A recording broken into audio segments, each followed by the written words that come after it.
Good morning! For today's video,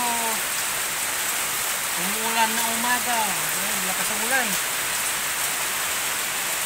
Hindi makalabas ng bahay. Sana may pasok ako. Kaya lang, hindi natuloy kasi malakas ang ulan. Sabi ng boss namin, baka yung buhangin maanod ng baha kasi doon sa kanila pag kunting ulan, malakas ang ulan. Kaya pinaliban mo na yung paggawa namin. Dito mga baka bukas na umaga ang namin pasok. Para nang masyadong ulan. Ingat nga po pala dyan sa mga motorista po natin kasi madulas po ang daan. Dahan na po sa pagpatakbo ng mga sasakyan po natin. Sana all. Yun na po, shout out po sa mga viewers and subscriber po dyan. Ingat po tayo.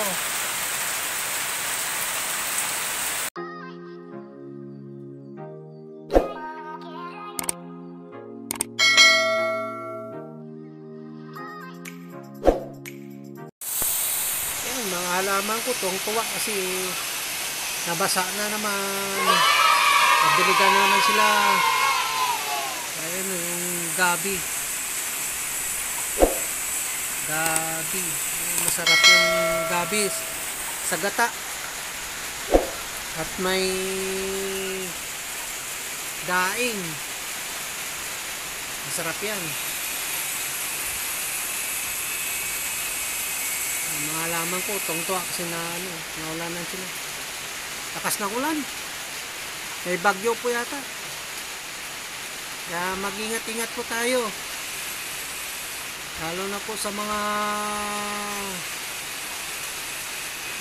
sa mga nakatira sa mga bundok. Mag-ingat-ingat po tayo. Nasa mga malapit sa ilog,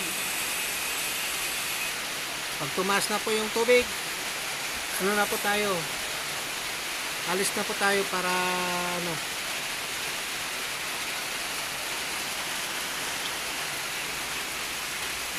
dito po sa amin ngayon dito wala ka pangamba rito. Ang nakakatakot lang dito yung sa taas namin doon may karsada. Si dati po yan na landslide. Ang ginawang dyan, karsada ng gobyerno, pina-widening, pinalapad yung karsada. Hindi masyado matibay yung pagkagawa, walang masyadong bakal. Ayun, nabitak, napasukan ng tubig, na bumagsak yung pader. Puti lang po at wala may natamaan. Yung mga bato na kalahulog bumangga sa sa